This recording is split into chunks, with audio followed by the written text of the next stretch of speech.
ಒಂದು ಸಂತೋಷದ ಸುದ್ದಿ ಏನಪ್ಪ ಅಂದರೆ ಇವತ್ತು ನಂದೇ ಸದ್ಯಕ್ಕೆ ಕೊನೆ ಭಾಷಣ. ಆಮೇಲೆ ಶನಿವಾರ ಹೇಳಬೇಕಾದ್ದನ್ನ ಭಾನುವಾರ ರಜಾ ಅಂತ ಬಿಟ್ಬಿಟ್ಟು ಸೋಮವಾರ ಹೇಳ್ತಾ ಇದ್ದೀನಿ. ಅದರಲ್ಲೂ ಈ ಕಾಲೇಜಲ್ಲಿ ಹೇಳಬೇಕಾದ್ದು ತುಂಬ ಸಂತೋಷದ ವಿಷಯ. ನನಗೆ ಅಂತಾರಾಷ್ಟ್ರೀಯ ಮಹಿಳಾ ದಿನದ ಶುಭಾಶಯಗಳು ನಿಮಗೆಲ್ಲ.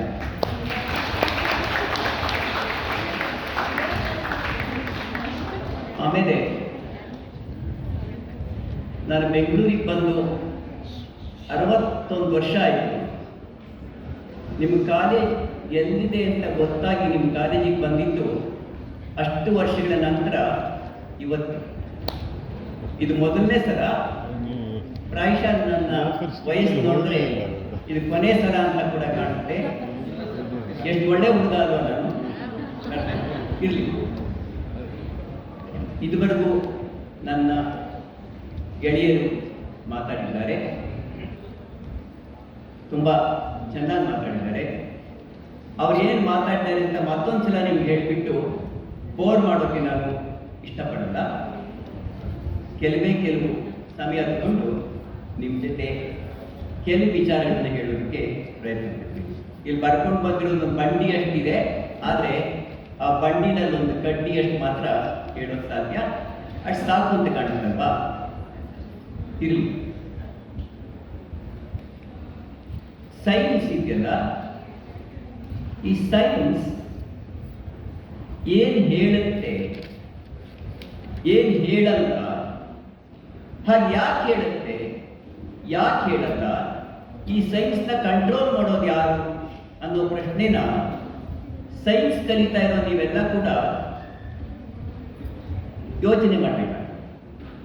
ನಿಮ್ಗೆಲ್ಲರಿಗೂ ಆಗೋದೇ. ನಾನು ಕೂಡ ಸೈನ್ಸ್ ಸ್ಟೂಡೆಂಟೇ. BSc ಫಿಸಿಕ್ಸು, ಕೆಮಿಸ್ಟ್ರಿ, ಮ್ಯಾಥಮೆಟಿಕ್ಸ್ ಎಲ್ಲ ಓದ್ತವನೇ. ಆದರೆ ನಮಗೆ ಸೈನ್ಸ್ ಗೊತ್ತಾಗ್ತಾ ಇದೆ ಹೊರತು ಸೈನ್ಸ್ ಅಂದ್ರೆ ಏನು, ಆ ಸೈನ್ಸ್ನ ಯಾವುದು ಕಂಟ್ರೋಲ್ ಮಾಡುತ್ತೆ, ಯಾಕೆ ಕಂಟ್ರೋಲ್ ಮಾಡುತ್ತೆ, ಹೇಗೆ ಕಂಟ್ರೋಲ್ ಮಾಡುತ್ತೆ ಅನ್ನೋ ಪ್ರಶ್ನೆಗಳನ್ನು ಕೇಳ್ಕೊಳ್ಳೋಕೆ ಅವಕಾಶ ಸಿಗ್ತಾ ಇರಲಿಲ್ಲ. ಸೈನ್ಸ್ ಕೊನೆಗೂ ಪ್ರಶ್ನೆ ಕೇಳುತ್ತೆ, ಉತ್ತರ ಕೊಡುತ್ತೆ, ಆದರೆ ಆ ಉತ್ತರನೇ ಕೊನೆ ಉತ್ತರ ಅಂತ ಹೇಳೋದಿಲ್ಲ. ಇನ್ನು ಮುಂದೆ ಶಬ್ದ ಇಲ್ಲ, ನಾ ಹೇಳಿದ ಮೇಲೆ ನೀವು ಕೇಳಬೇಕು, ಒಪ್ಕೋಬೇಕು, ತಲೆಬಾಗಬೇಕು ಅಂತ ಸೈನ್ಸ್ ಹೇಳೋದೇ ಇಲ್ಲ. The very nature of science is being tentative. Scientific truth is always tentative. It has an opening for change. On the other hand, ಧಾರ್ಮಿಕವಾದ ಸತ್ಯ ಇದೆಯಲ್ಲ, ಅದು ನಾನು ಇವತ್ತಿಗೆ ನಿಜ, ನೆನ್ನೆಗೆ ನಿಜ, ನಾಳೆಗೆ ನಿಜ, ಬರುವ ಎಲ್ಲ ಕಾಲಕ್ಕೂ ನಿಜ ಅಂತ ಹೇಳ್ತಾ ಹೋಗ್ತಾರೆ. ಅದು ಡಾಗ್ಮ್ಯಾಟಿಕ್ ಆಗುವ ಬಗ್ಗೆ. ಡಾಗ್ಮ್ಯಾಟಿಕ್ ಟ್ರುತ್ ಒಂದು ಕಡೆ ಇರುತ್ತೆ, ಟೆಂಟೇಟಿವ್ ಟ್ರುತ್ ಇನ್ನೊಂದು ಕಡೆ ಇದೆ. ನೀವು ವಿಜ್ಞಾನದ ವಿದ್ಯಾರ್ಥಿಗಳಿಗೆ ಯಾವುದು ರಾಸಿಲ್ಲ. ಈಗ ಸಾಹಿತ್ಯ ಅಂತ ಮಾತು ಬಂತಲ್ಲ, ಅದ್ರ ಮೂಲಕ ನಾನು ಹೇಳೋ ಪ್ರಯತ್ನ ಪಡ್ತೀನಿ. ಕನ್ನಡದ ಒಬ್ಬ ಕವಿ ಚಂದ್ರಶೇಖರ್ ಪಾಟೀಲ್ ಅಂತ ಹೇಳ್ತೀನಿ. ಅವರು ನನ್ನಂತ ಮುದುಕರಿಗೆ ಒಂದು ಮಾತು ಹೇಳ್ತಾರೆ, ನೀವೆಲ್ಲ ಮೊಮ್ಮಗಳು ಅಂತ ಇಟ್ಕೊಳ್ಳಿ, ನಾನು ತಾತ ಅಂತ ಇಟ್ಕೊಳ್ಳೋದೇನು ನನ್ನ ತಾತನೇ. ತಾತಂಗೆ ಮೊಮ್ಮಕ್ಕಳು ಹೇಳ್ತಾ ಇದ್ದಾರೆ, ಹೋಗಿ ಬರ್ತೇವಜ್ಜ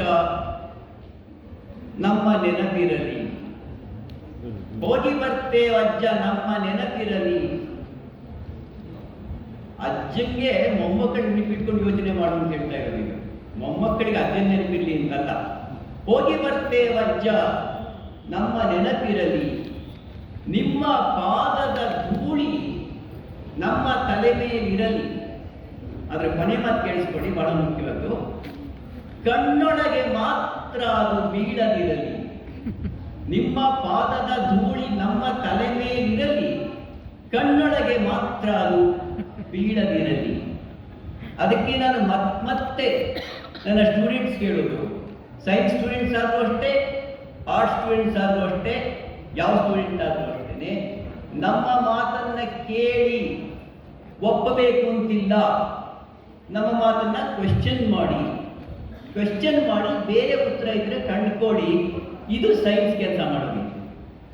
ವಿಜ್ಞಾನ ಆಗಲಿ, ಸೋಷಿಯಾಲಜಿ ಆಗಲಿ, ಸೈಕಾಲಜಿ ಆಗಲಿ, ಯಾವ ಸಬ್ಜೆಕ್ಟ್ ಆದರೂ ಆಗಲಿ, ಮುಂದಕ್ಕೆ ಹೋಗಬೇಕು ಅಂದರೆ ಹಿಂದಿನ ಕ್ವೆಶ್ಚನ್ ಮಾಡಬೇಕು. ನ್ಯೂಟನ್ ಹೇಳಿದ್ದನ್ನೇ ಒಪ್ಕೊಂಡು ಐನ್ಸ್ಟೈನ್ ಕೂತಿದ್ರೆ, ಐನ್ಸ್ಟೈನ್ ಹೇಳಿದ್ದನ್ನೇ ಒಪ್ಕೊಂಡು ಮುಂದೆ ಬಂದಂಥ ವಿಜ್ಞಾನಿಗಳು ಕೂತಿದ್ರೆ, ಸೈನ್ಸ್ ಅನ್ನೋದು ಕೆಸರಲ್ಲಿರೋ ಕಲ್ ಥರ ನಿಂತ ಕಡೆ ನಿಂತಿರ್ತಾ ಇತ್ತು. ಅವ್ರ ಪ್ರಶ್ನೆ ಕೇಳ್ತಿದ್ರೆ ತಾನೇ ಮುಂದಕ್ಕೆ ಹೋಗಿತ್ತು. ಅವ್ರ ಪ್ರಶ್ನೆ ಕೇಳದೆ ಇದ್ರೆ, ಒಪ್ಪಿದ್ರೆ, ಇವತ್ತು ಕೂಡ ನಾವು ನ್ಯೂಟೋನಿಯನ್ ಫಿಸಿಕ್ಸ್ ಮಾತಾಡ್ತಾ ಇದ್ವಿ. ಕ್ವಾಂಟಮ್ ಫಿಸಿಕ್ಸ್ ಆಗಲಿ, ಕ್ವಾಂಟಮ್ ಮೆಕ್ಯಾನಿಕ್ಸ್ ಆಗಲಿ ಯೋಚನೆ ಮಾಡೋದು ಕೂಡ ಸಾಧ್ಯ ಇರಲಿಲ್ಲ. The way of progress is wrought with questions, not obedience but disobedience. ಇದೆಯಲ್ಲ, ಹಿರಿಯರ ಮಾತನ್ನ ಕೇಳೋದು, ಹಿರಿಯರ ಮಾತನ್ನ ಮೀರಿ ಮುಂದಕ್ಕೆ ಹೋಗೋದಿದೆಯಲ್ಲ, ಇದು ಬಹಳ ದೊಡ್ಡ ಒಂದು ಪಾಠ ನೀವು ಕಲಿಬೇಕಾಗುತ್ತೆ. ಈ ಪಾಠನ ಎಷ್ಟರ ಮಟ್ಟಿಗೆ ನಿಮ್ಮ ಸೈನ್ಸ್ ಸಬ್ಜೆಕ್ಟ್ ಹೇಳುತ್ತೋ ಅದಕ್ಕಿಂತ ಜಾಸ್ತಿ ಸಾಹಿತ್ಯ ಹೇಳುತ್ತೆ ಅಂತ. Literature is always subversive. It always questions the values that are already established. ಈಗಿರೋ ವ್ಯಾಲ್ಯೂಗಳನ್ನ ಬಿಟ್ಟು ಮುಂದಕ್ಕೆ ಹೋಗ್ಬೇಕು ಅಂತ ಹೇಳ್ತಾರೆ. ನಮ್ಮ ಹಿಮಾಂಶು ಅವರು ಬಹಳ ಚೆನ್ನಾಗಿ ಹೇಳಿದಾಗೆ, ಸರ್ವರಿಗೆ ಸಮಬಾಳು ಸರ್ವರಿಗೆ ಸಮಪಾಲು ಅಂತ ಕುವೆಂಪು ಹೇಳಿದಾಗ, ಸೊಸೈಟಿ ಅಲ್ಲಿ ತನಕ ಹೇಗಿತ್ತು, ಈಗ ಹೇಗಿದೆ ಅದನ್ನು ಕ್ವೆಶ್ಚನ್ ಮಾಡ್ತಾ ಇದ್ದಾರೆ. ಇವರಿಲ್ಲಿ ಇವರಲ್ಲಿ ಆಳು ಅಂಗನ ಅರಸ ಅಂಗನದ ಮೇಲೆ ಪಲ್ಲಕ್ಕಿ ಮೇಲೆ ಹೋಗ್ತಾ ಇರ್ತಾನೆ, ಆಳು ಬಲಿಗಳ ನಡ್ಕೊಂಡು ಹೋಗ್ತಾ ಇರ್ತಾನೆ. ಮನುಷ್ಯನ ಮುಟ್ಟಲ್ಲ ಅಂತೀವಿ ನಾವು. ಏನಿದು ನಾವು ಮಾಡ್ತಾ ಇರೋದು, ಏನಿದು ನಾವು ಮಾಡ್ತಾ ಇರೋದು ಅಂತ ಸೈನ್ಸ್ ಕೇಳಲ್ಲ, ವಿಜ್ಞಾನ ಕೇಳುತ್ತೆ. Science is value neutral. ಸೈನ್ಸ್ಗೆ ತನ್ನದೇ ಆದ ವ್ಯಾಲ್ಯೂ ಇಲ್ಲ. ಅದಕ್ಕೆ ಅದು ಸತ್ಯವನ್ನು ಹುಡುಕ್ತಾ ಹೋಗ್ತಾ ಇರುತ್ತೆ. ಆದರೆ ಸಾಹಿತ್ಯ ಕೇಳುತ್ತೆ. ನಮ್ಮ ದಲಿತ ಕವಿ ಸಿದ್ಧಲಿಂಗಯ್ಯನವರು ಪ್ರಶ್ನೆ ಕೇಳುತ್ತೆ, ದಯವಿಟ್ಟು ಯೋಚನೆ ಮಾಡಿ, ಕೇಳಿಸ್ಕೊಳ್ಳಿ. ನಾನು ಹೇಳ್ತಾರೆ ಅಷ್ಟೇ, ಇವಾಗ ಫಾಲೋ ಮಾಡ್ತಿರೋ ಬಿಡ್ತಿರೋ ನಿಮಗೆ ಬಿಟ್ಟಿದ್ದು. ಅವನು ಹೇಳ್ತಾರೆ ಕವಿ, ನಮ್ಮ ಹೇರ್ ತಿನ್ನೋ ನಾಯಿನ ಮನೆ ಒಳಗಡೆ ಬಿಟ್ಕೋತೀರಾ, ನಮ್ಮನ್ನು ಮುಟ್ಟಲ್ವಲ್ಲ, ನಿಮ್ಗೆ ಏನ್ ಮಾಡೋದು ನಿಮ್ಗೆ? ನಮ್ಮ ಹೇರ್ ತಿನ್ನೋ ನಾಯಿನ ಮನೆ ಒಳಗಡೆ ಬಿಟ್ಕೋತೀರಾ, ನಮ್ಮನ್ನು ಬಿಟ್ಕೊಳ್ಳಲ್ಲ. ಈ ಪ್ರಶ್ನೆನೊಬ್ಬ ಕವಿ ಕೇಳಿದಾಗ ಇಡೀ ಕರ್ನಾಟಕ ತಣ್ಣಂತ ಅಲ್ಲಾಡೋಯ್ತು. ಯಾಕೆ ಅಲ್ಲಾಡೋಯ್ತು? ನಾವು ಗೊತ್ತಿರಬೇಕಾದ ಪ್ರಶ್ನೆ, ನಾವೇ ಕೇಳ್ಕೊಳ್ಬೇಕಾದ ಪ್ರಶ್ನೆ. ಮನುಷ್ಯನು ಮುಟ್ಟಲ್ಲ ಅಂತೀವಲ್ಲ, ಅದಕ್ಕಿಂತ ಕೆಟ್ಟದ ಯಾವುದನ್ನು ಪ್ರಶ್ನೆಯನ್ನು ಸೈನ್ಸ್ ಕೇಳಲಿಲ್ಲ. ಸೈನ್ಸ್ ಕೇಳಲ್ಲ, ಸಾಹಿತ್ಯ ಕೇಳಲ್ಲ. Literature ask these questions. Literature ಆಗ್ಬೋದು, ಫಿಲಾಸಫಿ ಆಗ್ಬೋದು, ಮತ್ತೊಂದಾಗ್ಬೋದು. ಈ ಕೇಳುವ ಪ್ರಶ್ನೆಗಳನ್ನ ಕೇಳೋ ರೀತಿ ಇದೆಯಲ್ಲ, ಇದನ್ನು ನಾನು ಸಾಹಿತ್ಯದ ಹಾಗೆ ಹ್ಯುಮ್ಯಾನಿಟೀಸ್ ಅಂತ ಹಿಮಾಂಶು ಬಹಳ ಸರಿಯಾಗಿ ಹೇಳ್ತಿದ್ದಾಗೆ, science should go back to humanities ಅಂತ ಹೇಳ್ತಾ ಇದ್ದಾರೆ. What does it mean by that? Humanities ಇಂದ ಸೈನ್ಸ್ ಏನು ಕಲ್ತ್ಕೊಳ್ಳುತ್ತೆ ಅಷ್ಟೇ ಮುಖ್ಯವಾದ್ದು, ಸೈನ್ಸ್ ಇಂದ ಹ್ಯುಮ್ಯಾನಿಟೀಸ್ ಏನು ಕಲ್ತ್ಕೊಳ್ಳುತ್ತೆ ಅನ್ನೋದು ಎರಡು ಒಟ್ಟೊಟ್ಟಿಗೆ ಆಗ್ತಾ ಇರಬೇಕು. It's a question of mutual give and take. Science ಕಲಿದೇ ಇರತಕ್ಕಂಥ ವಿಜ್ಞಾನ, ಸಾಹಿತ್ಯ ಅದೆಲ್ಲ ಒಂದು ಕಡೆ ಸ್ಟಕ್ ಆಗುತ್ತೆ. ಸಾಹಿತ್ಯದಿಂದ ಏನೂ ಕಲಿದೇ ಇರ್ತಕ್ಕಂಥ ವಿಜ್ಞಾನಿ ಅಥವಾ ವಿಜ್ಞಾನ ಅದೆಲ್ಲೋ ಒಂದು ಕಡೆ ಜಡ ಅಂದರೆ mechanical. It becomes A tool rather than something autonomous, independent. Science ಯಾವಾಗಲೂ ಕೂಡ ಇನ್ಯಾವುದರಿಂದ ನಾವು ಕಂಟ್ರೋಲ್ ಆಗ್ತಾ ಇರ್ತಾರೆ, ಅದ್ಯಾವುದು?